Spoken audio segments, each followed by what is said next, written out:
Hello dear friends, स्वागत है आपका अपने यूट्यूब चैनल एसडी एजुकेशन पर। आज है 4 मार्च 2025। हम बात करेंगे रेगुलर की तरह आज के most important current affairs question के बारे में। जैसा कि आप सभी लोग जानते हैं, हम अपने इस वीडियो में जो भी आने वाले एग्जाम्स हैं, उन एग्जाम्स में जो करंट अफेयर्स से रिलेटेड क्वेश्चन पूछे जाते हैं, उन सभी क्वेश्चन को यहाँ पर कवर किया जाता है। तो इसके लिए अगर आप वीडियो पर पहली बार आए हैं तो वीडियो को शुरू से लेकर लास्ट तक पूरी देखिए। वीडियो अगर पसंद आती है तो वीडियो को लाइक कीजिए, अपने दोस्तों के साथ वीडियो को अधिक से अधिक शेयर कीजिए और चैनल को सब्सक्राइब भी कीजिए। बढ़ेंगे वीडियो में आगे की तरफ, बात करेंगे आज के पहले प्रश्न की। आज का पहला प्रश्न है, हाल ही में सुरक्षा दिवस यानी राष्ट्रीय सुरक्षा दिवस कब मनाया गया? तो जो राष्ट्रीय सुरक्षा दिवस है ये हर साल 4 मार्च को मनाया जाता है। ऑप्शन नंबर सी इस प्रश्न का सही जवाब हो जाएगा। डिटेल में इसके बारे में अगर हम बात करें तो आप आर्टिकल में भी देख सकते हैं 4 मार्च, और 4 मार्च को हम राष्ट्रीय सुरक्षा दिवस या फिर नेशनल सेफ्टी डे बनाते हैं। बात करें अगर तो नेशनल सेफ्टी डे हर साल 4 मार्च को मनाया जाता है। इसको मनाए जाने का जो उद्देश्य है वो कार्यस्थलों, उद्योगों और समाज में सुरक्षा के महत्व को बढ़ावा देना है। यानी किस प्रकार से इन सभी स्थानों पर हम सुरक्षा कर सके, लोगों की सुरक्षा कर सके, इसके लिए ये जो दिवस है ये मनाया जाता है।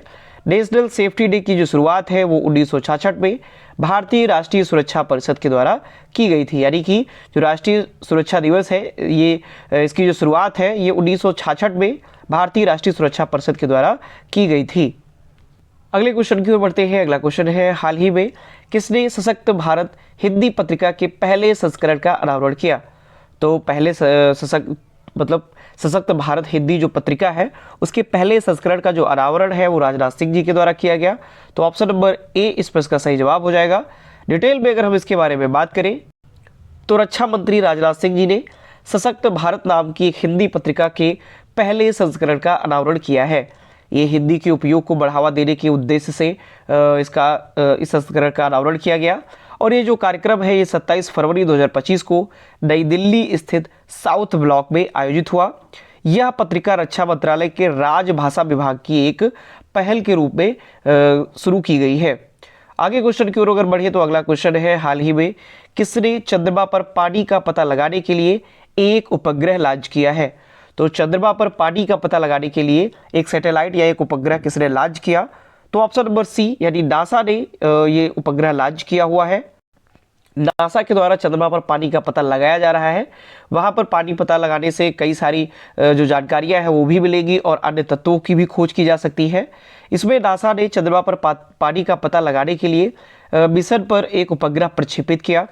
भविष्य में चंद्रमा पर अन्वेषण के लिए या खोज के लिए चंद्रमा के पानी को न केवल पीने के योग्य आपूर्ति के रूप में संसाधित किया जा सकता है, बल्कि रॉकेटों के लिए सांस लेने योग्य ऑक्सीजन और हाइड्रोजन ईंधन के रूप में भी इस्तेमाल किया जा सकता है। यानी वहां पर जो अगर पानी मिलता है तो सिर्फ और सिर्फ वहां पर से पीने के लिए ही नहीं चंद्रमा पर, बल्कि इसे रॉकेटों के लिए और सांस लेने के योग्य ऑक्सीजन और हाइड्रोजन ईंधन के रूप में भी इसका इस्तेमाल किया जा सकता है। बात करें वहां पर पानी का पता लगाने के लिए जो लूनर ट्रेल ब्लेजर नाम का जो उपग्रह प्रक्षेपित किया गया है, इसका जो वजन है वो लगभग 200 किलोग्राम है। आगे क्वेश्चन की ओर बढ़ेंगे। अगला क्वेश्चन है, हाल ही में किसने तीसरी साबा महिला चैंपियनशिप 2025 का खिताब जीता? तो ऑप्शन नंबर ए इस प्रश्न का सही जवाब है। यानी कि भारत ने तीसरी SABA महिला चैंपियनशिप 2025 का खिताब जीत लिया है। तो भारत ने ये कारनामा करके दिखाया हुआ है। तो हाल ही में भारत ने तीसरा SABA जो महिला चैंपियनशिप है ये इन्होंने जीत ली है।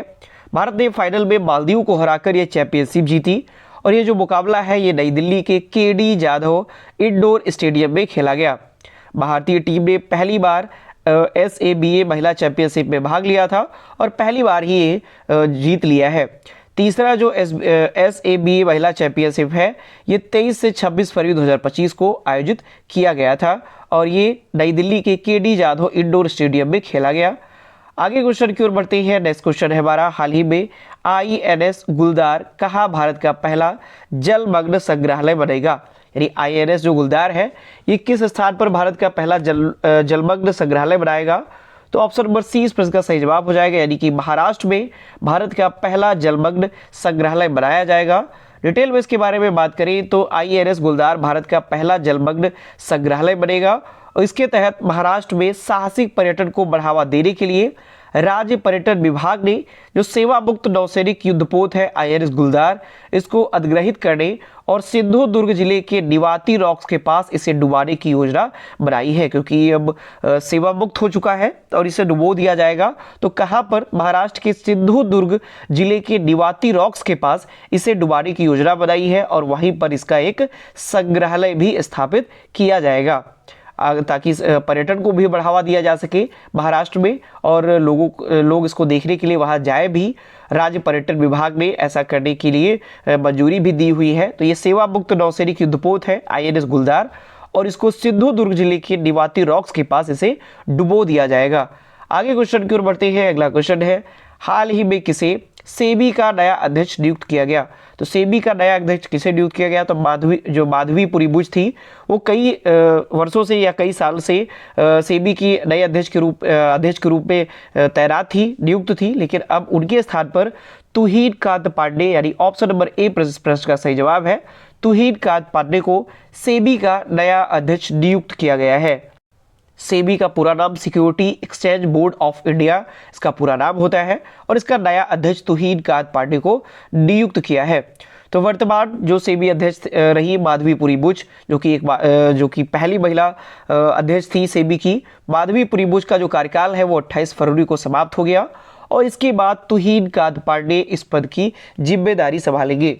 तुहिन कांत पांडे ने निवेश एवं सार्वजनिक परिसंपत्ति प्रबंधन विभाग के प्रमुख के रूप में भी इन्होंने काम किया है। साथ ही साथ इनकी जो नियुक्ति है वो कैबिनेट की नियुक्ति समिति ने उन्हें इस नियुक्ति को मंजूरी दी हुई है, यानी इनकी नियुक्ति की जो मंजूरी है वो कैबिनेट की तरफ से आई हुई है। आगे क्वेश्चन की ओर बढ़ेंगे। अगला क्वेश्चन है, हाल ही में चर्चा में रहा इडुक्की वन्यजीव जो अभ्यारण्य है वो किस राज्य में स्थित है? Most important question.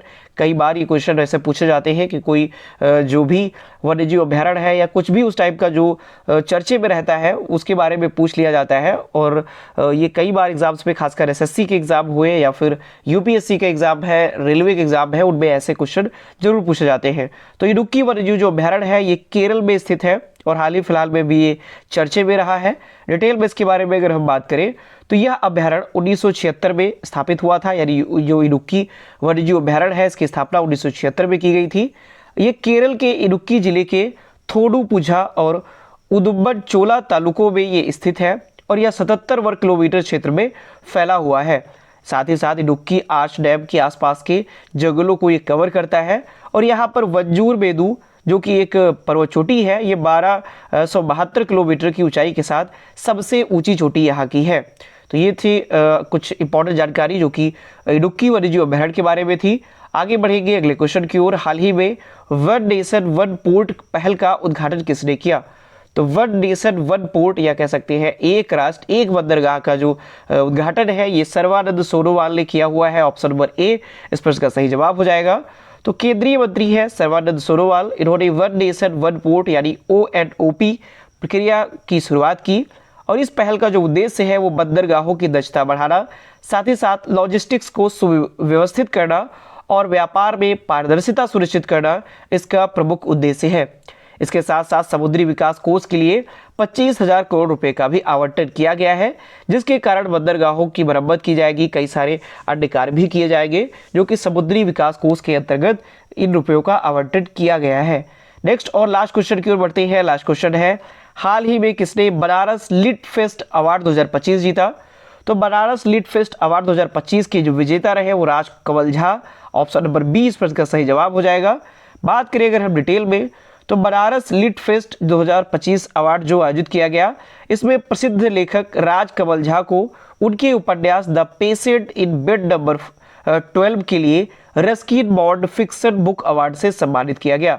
कई सारे श्रेणियां होती हैं उनमें अवार्ड दिया जाता है ये बनारस लिट फेस्ट अवार्ड, जिनमें से एक महत्वपूर्ण श्रेणी होती है Ruskin bond fiction book award और इसको जीत लिया है राज कंवल झा इनके उपन्यास the patient in bed number 12 के लिए। बात करें इस अवार्ड में, इस फेस्ट अवार्ड में प्रत्येक विजेता को 51,000 रुपये का नगद पुरस्कार और प्रमाण पत्र और ट्रॉफी प्रदान किए जाते हैं। तो ये थे आज के हमारे मोस्ट इंपॉर्टेंट करंट अफेयर्स के क्वेश्चन। आशा करता हूँ सारे क्वेश्चन आपको पसंद आए होंगे, वीडियो आपको इन्फॉर्मेटिव लगी होगी। तो अगर आपको ये वीडियो पसंद आती है तो इसके लिए आप वीडियो को लाइक करें, अपने दोस्तों के साथ वीडियो को अधिक से अधिक शेयर करें और चैनल को भी सब्सक्राइब करें। धन्यवाद।